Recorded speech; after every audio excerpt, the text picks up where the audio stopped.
Hi folks, my name is Jai and I'm the creator of a game called Eden's Conflict. Eden's Conflict is a Bible strategy card game designed to teach you how to use scripture cards in conflict against temptation.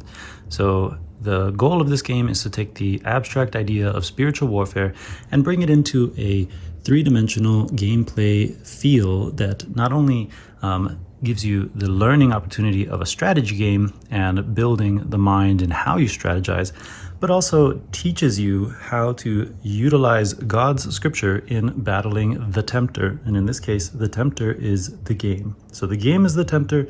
We are trying to overcome the tempter. This is not a me versus you game. This is us versus the game. So very quickly, I wanted to film this video to show you how you could play this game by yourself. Yes, you can play it by yourself. No, it is not as fun, but it does show an opportunity to see how the game works, how the mechanics kind of come into play, and what happens overall. So first off, what do we have in front of us? Well, right here is our battlefield. This is where we will lay down our cards. Promises will go along the bottom and temptations will go along the top. So as you draw cards and play them into your hand or play them onto your battlefield, this is where you lay out your cards. Once you know how to lay out your cards, you don't really need these mats, but they're nice for beginners to kind of get a feel for how to place their cards, and it gives you a sense of building and putting things together and keeping track of it all. It's really nice. All right, the second part and thing off here to the side are a couple of cards here. This is our character and weakness card. So the first card here, we'll start from the top, is our character card. These are in green. Each player is dealt one, and this gives you a few things. Mine has my secret sin, so it serves as a placeholder for my weakness, and it also has my objectives. So every objective is different. In this case, my first objective is to build an armory value of 50 points by the end of the game. So if I can score 50 points along the bottom row here in promises, then I will get an additional 25 points by the game's end. The second card placed behind it is my temptation or my weakness. So the temptations are these serpents with the red cards, and each temptation has a negative point value, a temptation type, and a effect. The effects, I'm not going to be showing this game, but essentially they add another layer of gameplay. Rather than just the cards attacking and being discarded, they will do additional actions based on the card's effect. So I'm not going to get into that this game. We're going to do a simple game here and show you how the card plays.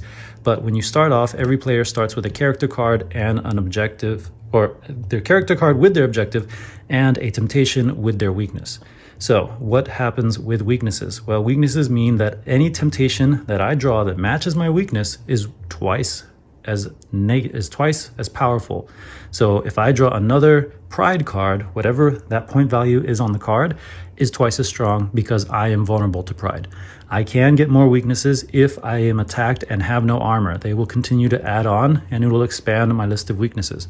In total, there's a total of 8 different temptations and 8 different promises.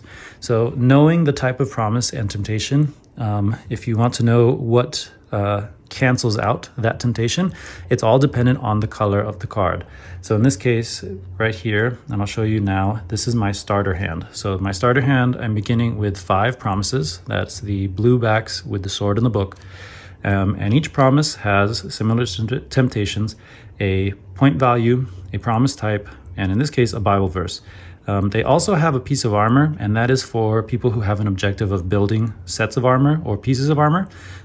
So in this case, I am trying to get a full, not a full set of armor, but trying to get a total score of 50 points. So each card has a value, in this case, 7 points, 4 points, 4 points for humility. But here, so this is an example. If I was to draw a temptation of pride, I would want humility in my armor, because as long as I have the promise that cancels the attacking card, I always win the battle.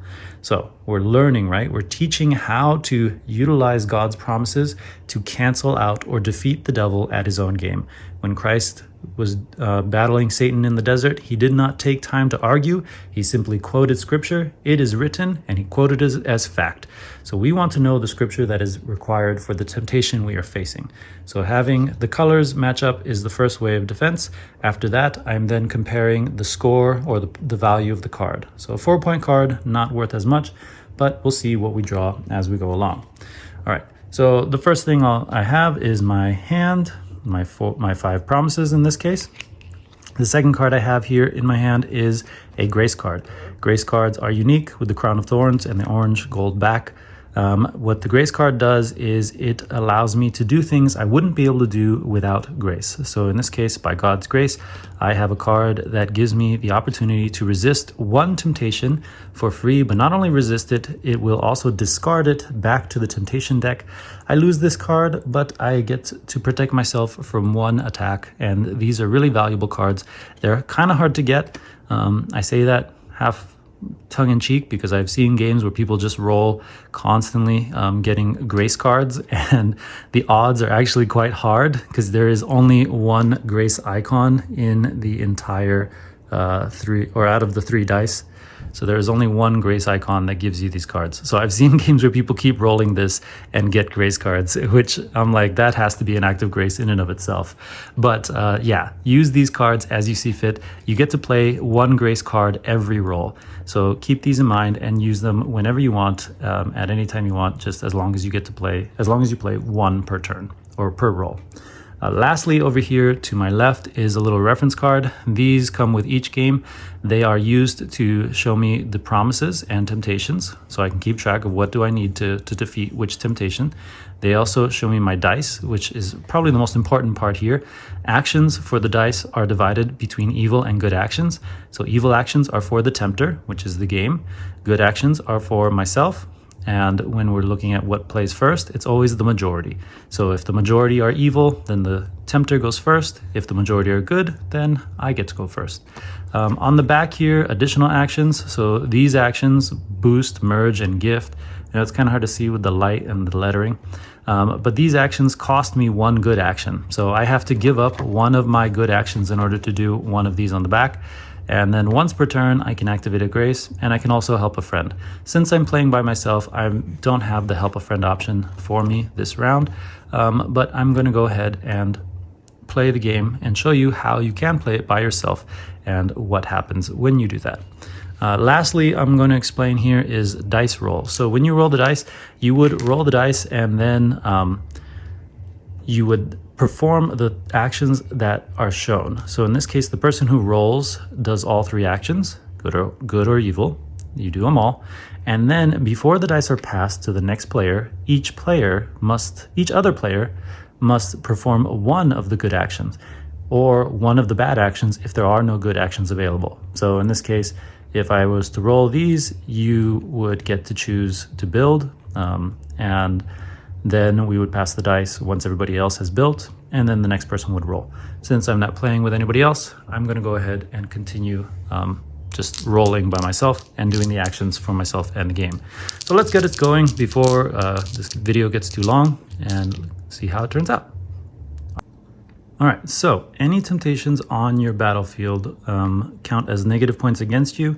Any promises on your battlefield are positive points.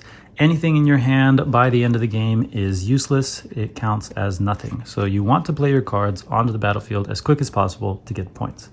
So we're going to get started here. I'm going to take the roll, and all right, so a couple of things here. First off, the skulls. Now, I got lucky on this first roll because skulls are a unique action. So on the back of my little reference card here, well, first off, I see that skull means community sin activates. So what does that mean? So on the back of my card here, I have depending on the number of skulls rolled. So the community sin is a stack of cards off to the side. It's when I take a temptation and turn it face up over here. So in this case, 1 skull would add to the community sin. 2 skulls would make whatever is in the top card on the community sin attack me. Now I've got 2 skulls, but I have no community sin stack, so nothing is going to attack me. I got lucky this round. And then 3 skulls will deal out all the cards in here to my battlefield, which can end the game. The 2 ways the game will end is if I draw one of these, and I have one off to the side here. If I draw one of these hourglass cards, there's 4 of them hidden in the temptation deck. So if I draw one of these, then the game ends, and then I add up my score, negatives, positives, who wins. The second way the game ends is if I run out of room. So I only have room for 6 temptations, and when all 6 slots are filled, the game ends, and I must then again compare my score, positive to negative points, and see who wins. So those are the two ways the game can end. So you could see how if I stack up a bunch of cards in the community sin stack, then that can easily end the game by rolling 3 skulls. But 2 skulls for this round does nothing. And 1 forge icon, trying to get it in here without getting the light reflecting on it. All right, so I get to forge. So a forge means, over here on my side, on my little thing, forge means I can build armor. So I am going to place down a card, and I remembered that pride is my weakness. So I'm going to play a humilities card. All right, so I'm going to play some humility. But let's say I didn't have humility. What would I do? You know, let's say I was starting my hand and there's no humility in here. What should I play? I would play, and in this case, I'll do as an example, my highest card, which I know there's a piece over here, but I'm trying to make an example here. So I'm going to play this love instead. And let's say worth 7 points. No, it doesn't have to go on the matching icon. You can choose to do that if you want. These are just here for like my other objective. I need to build a complete set of armor. How do I know when I have it? So I have all 6 pieces. There's 6 pieces. I'll know if I have all 6 on the board. Okay, so in this case, my forge was 1 action, and I went ahead and built that card, and then the game had no actions. So now I'm going to roll again and see what happens next. All right, and here we go. So we have an attack, we have a forge, and we have a promise. So you're drawing promises from the word, or in this case, swords from the book. And so when you're looking at which cards or what actions play first, it's always the majority. So out of the 2 evil or good actions, majority roll goes first. The game follows this order. You get to pick whatever actions you want first. So I'm going to go ahead and place another card. All right, so I'm going to play my peace on here. Yeah, we're going to play some peace. I know, no humility yet, but I'm feeling confident. These are pretty high cards. All right, so I went ahead and built, and then I am going to draw another card from here. And, oh, higher point humility, mark 1125. So I'll keep that in my hand. So I drew a card. That was my second action. Now I'm under attack.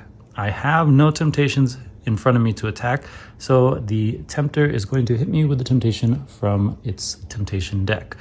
And in this case, the card comes into my battlefield and immediately turns over, and it is envy. All right, so first thing I'm looking for is the color. Do I have the color that cancels this out? So envy, I need a dark blue, and I need honor in order to cancel out envy. I have no honor in my armor, but when the card attacks, it attacks my weakest card. So now I'm comparing the points. 5 to 7, I have defeated this temptation by sheer force of will. My card happened to be stronger. So this is discarded and returned back to its deck. All right. Next off, we're going to roll again and see what happens. Okay, so here we go. There's the skull and the snake, and they get to go first. So I have a temptation added. Snakes are sneaky and like to hide. They want to stay hidden until an arrow is rolled. So snakes hide but enter into your battlefield. Next, I have the skull. Remember I said the skull was for community sin? Ooh, another envy over there. Negative 15 points. So it's not against me yet, but that can attack me if I roll multiple skulls later. And you saw me do that already once. So let's hope I do not do it again. All right, so the snake entered, the skull turned 1 over to community, and now I get to draw a promise. So in this case, I'm going to try and recite this card from memory. So this is one of my additional actions, and when you're saying, well, what can I do? If I don't want to draw another promise, what else can I do with that? On the back of your reference card here, there are 3 other actions you can perform that cost you 1 good action. So I have 1 good action here, and that would give me another card. I don't want another card. What else can I do with it? I can go ahead and boost, merge, or gift. If I merge two cards together, that just means I'm stacking them on top of each other, and their points count if they are the same type. So in this case, merging a love and a peace would do me no good because they would still be separate cards, and I wouldn't get the benefit of the points adding up in battle. So I'm not going to merge them. So what else can I do? I can gift. Gifting is really good when you're playing with other players. So gift is when I give a card. Whoops. When I give a card from my hand to another player, so let's say I was to give somebody this grace card or this promise card, I gifted this to another player, and then I would get to build on when I have no build action. There's no forge here. So that is gift.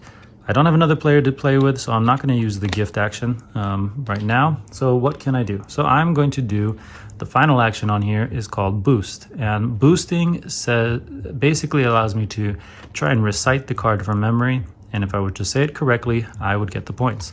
So let's go ahead and imagine that I'm not looking at this card and say Isaiah 53 verse 5. But he was wounded for our transgressions, he was bruised for our iniquities. The chastisement of our peace was upon him, and by his stripes we are healed. So Isaiah 53 verse 5, but he was wounded for our transgressions, he was bruised for our iniquities. The chastisement of our peace was upon him, and by his stripes we are healed. All right, so I know I was able to say that card from memory. Praise God. Now that card is worth twice as much. Cards I can quote from memory are twice as valuable to me, and they are twice as strong in my armor. So to indicate that, I get a little gem placed onto my card. This has now boosted itself up to 14 points. So the game took its actions, and I traded in my good action of a promise for an opportunity to boost this card. All right, so go ahead and roll again. All right, here we go. Some good actions, all good actions this time. So I've got 2 builds and another promise. So I'm going to get to play 2 cards. And I haven't played my grace card yet. And the reason being is that I want to save it for something that I can't defend from. I get to play one of these per turn. So I'm going to hold on to this one for now. So if you're wondering when this card or why I haven't used it, there's a reason. It's because I haven't gotten a chance to play something yet. So I'm going to go ahead and play that right there. And that was 1 build action. And then I'm going to, I know pride is my weakness over there. I'm going to go ahead and play a pride onto here. All right. And that's my second action. And do I want to try and boost one of these cards again? Let me see here. Revelations 3:5. He who overcomes shall be clothed in white garment, and I will not blot out his name from the book of life, but I will confess his name before my Father and before his angels. All right, let's try this. I'm going to try and boost it. Revelations 3:5.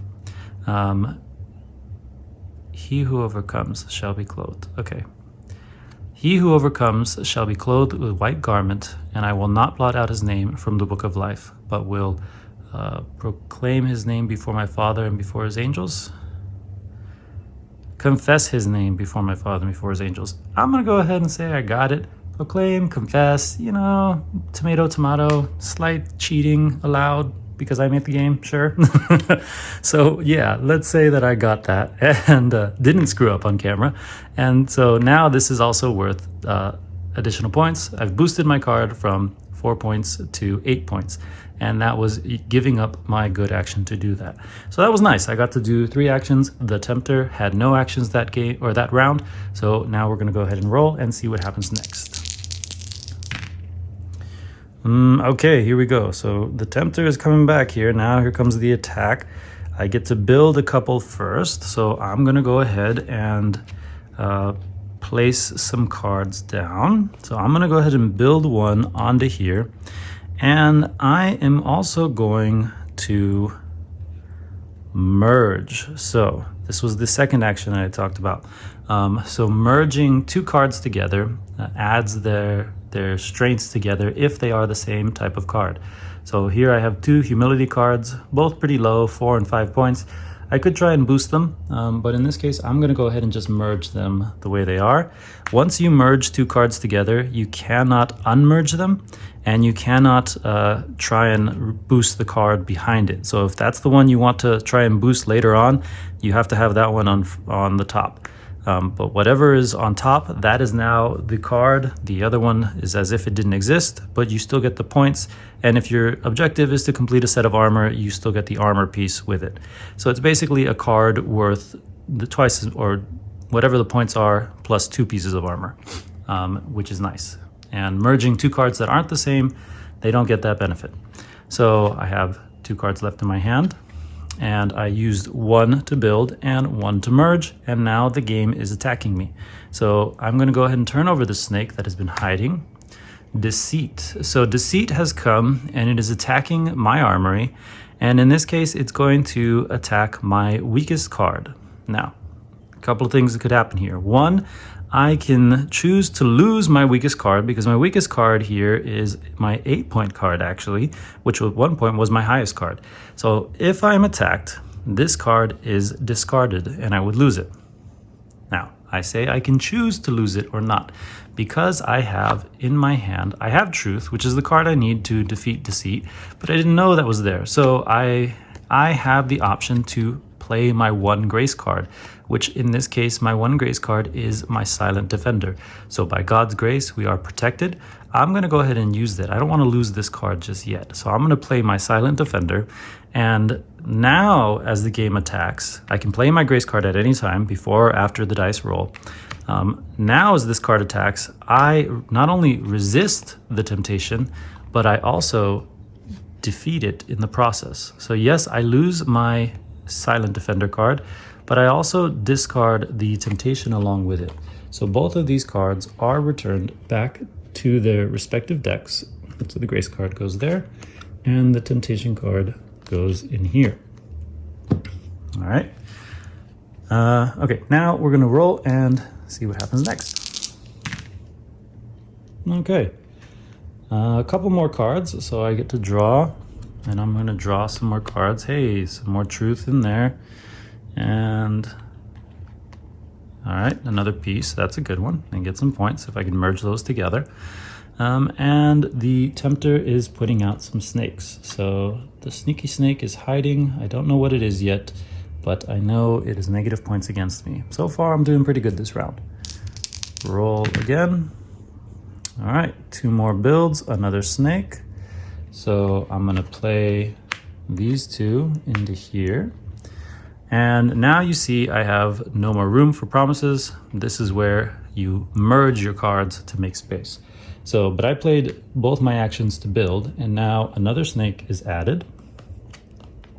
All right, and we'll roll again. Okay, another build, another promise, and another skull. So I have no more room to build, so I'm gonna go ahead and merge, and I'm going to this time merge 2 promises that have multiplier gems on them. So in this case, you can only say a promise once and get a multiplier on it. I know people ask me, can I repeat the promise and get multiple gems? No, you cannot. Technically, you can only have 1 gem on 1 card. However, one of the rules is to add or merge 2 cards together, and they now act as 1. Now we've slightly broken the game where we've had 2 gems merged into 1 card. And so what happens? Well, originally each gem was a single multiplier on its card. So in total on the board here, I had a total of 14 points and 8 points. So that puts me at 22 points. Now, if I merge these 2 together, I still have the ×2 multiplier, and they count as 1 card. So this goes from being 11 points to 22 points to 44 points. This is a ×2 multiplier. So we're multiplying by multiple times if you merge 2 cards that already have multipliers on them. If I was to say it like this, technically, let's say I merged this, let's say I had recited this one and I merged this one without any gem on it, and you say, well, I haven't recited this card earlier. Yes, you haven't recited it earlier, but technically now they count as 1, and there is already 1 gem on that card. So when you merge your cards, you want to merge them in a way that's going to give you the most for your cards. So merging cards together that already have gems can just help multiply and get some good points that way. So right there off the bat, I'm already at 44 points, and I only need 50 to get this additional 20. So as long as I don't lose any more points over here, I should be able to get this additional 25 points. But we'll see what the game throws at me as we go on. So I merged these two cards, and now one more for community. So take this, turn it over. Man, that was a nasty one. These are some big points coming out. All right, and here we go. Another skull, another arrow. So following the order, arrows go first.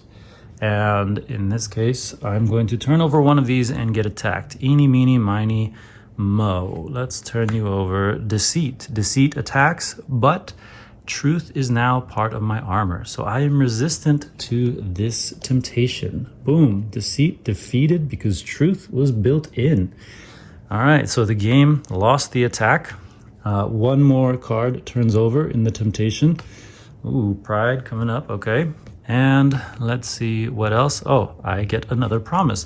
In this case, I'm going to go ahead and draw another card. Let's get something here. All right, so I got a joy this time. Joy for Galatians 5, 22 and 23. And I'm going to go ahead and roll. Okay, all good actions again. And there we have a grace card this time.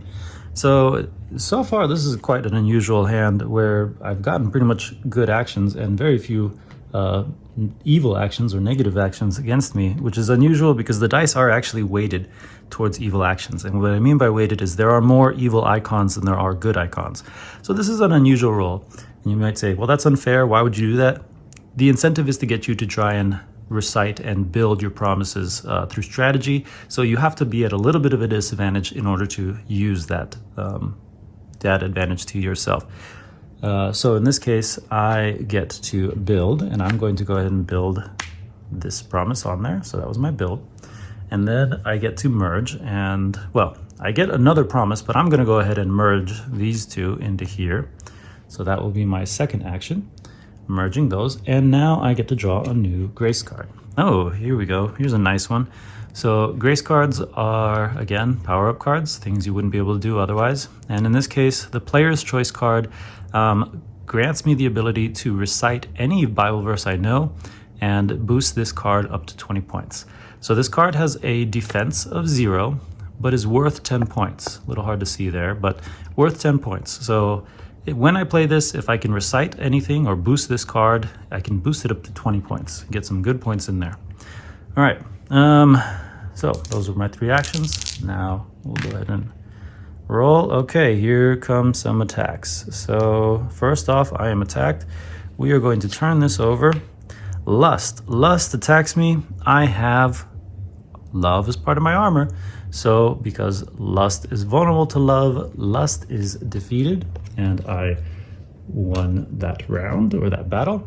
So that was one attack. Now a second attack. Here we go, coming in. Oh, and there we have it. The hourglass has attacked us and not been very difficult. So yeah, that ends the game right there. Wow, kind of unusual to end with such a high points. I actually won, surprisingly. I wasn't expecting to win this easily. So yeah. All right, so that is the game. The hourglass signals the end of the game. Judgment Day is here. Now we add up our points. In this case, the Tempter has a total of 5 points, and I have quite a few. So I'm not going to, okay, let's see here, 10, and then here is 11, so 21. 4 and 8 is 12. 21 plus 12 puts us at 33. And then we have 44 here with the love cards. So 33 plus 44 puts us at 77. All right, and so the Tempter ends the game with 5 points. I end the game with 77 points, plus my 25 points over here for an additional 77, 90. So am I at 102, 103, something like that? Okay, so yeah, that is Eden's Conflict. This was a single round or single gameplay. I'll probably record this again just because, you know, maybe we want to see what it's like with me losing a game or the challenges of a game. This was a very unusual role for me. But thank you for watching this far, and if I decide to use this video, then now you've had a chance to see the different actions, how the different moves work, and what happens when cards come in and do battle against you.